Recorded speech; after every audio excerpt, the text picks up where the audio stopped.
that you've got that are, I guess you would call them major players, you know, in this game or in this story.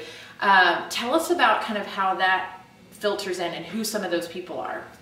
Okay, well, first I want to mention the Orchids because you had asked me about those, and so we'll come back to that. So the Orchids, they are a collective group of various beings from Elandria, which is a different realm. And they're considered the originators of Elandria, also known to most as the Elders. However, they were once a very strong force in Elandria, excuse me, now they have been silenced. Yeah, that's the title. Silent Orchids. So there's the big question of why and what has happened, and their influence in Elandria, but also weaving in to find, you know, Kallie and the different members. So the fairies, Elandria is actually made up of several different races. Right.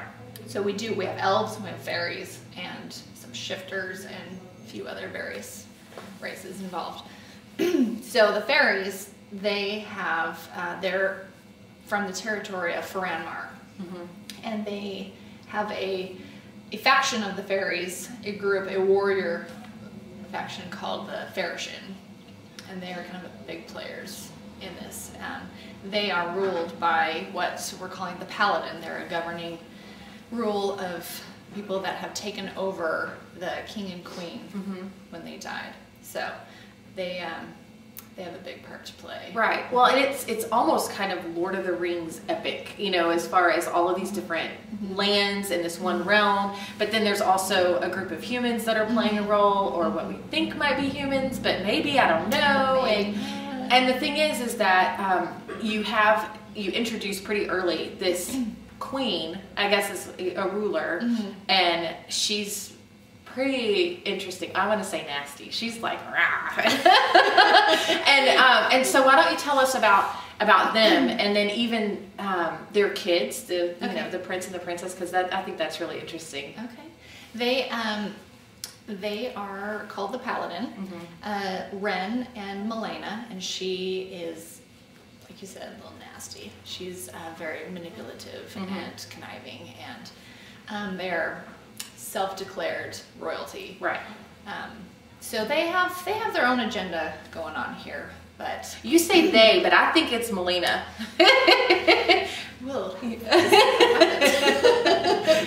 yes, she is definitely the master puppeteer of. Right. But they have kids, which is crazy. They have 2 kids. I want to say teenagers, but they're fae, so we really don't know how old they are. They still are considered young in in the fairy lineage.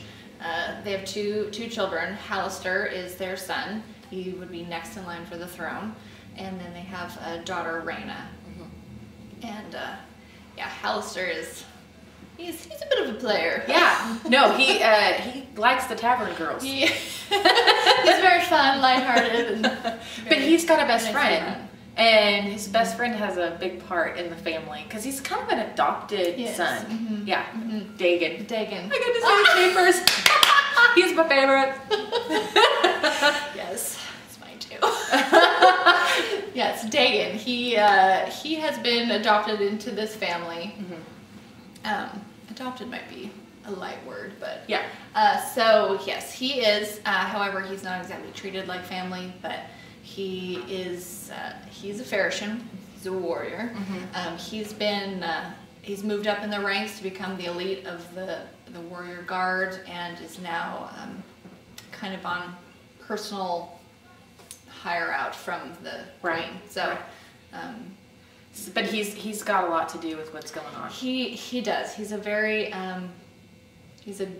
guarded, stoic character. Yeah, he's got a lot to. Well, and you just said Dagon's your favorite, but it leads me to ask: is he really your favorite character of all of them to write or to write about? Actually, he's one of the toughest to write about. Okay. Well, and then who's then the easiest? Who do you relate to the best? That's a good question. Hallister's fun to write. Unfortunately, we don't see a lot of him in the first book. Right. But we do see enough. We do get to know him. Let's see. You know, I think actually Shell has been fun to write. Okay. I think I relate a little bit to, I feel like I relate to her and to Kallie, kind of a combination of the two.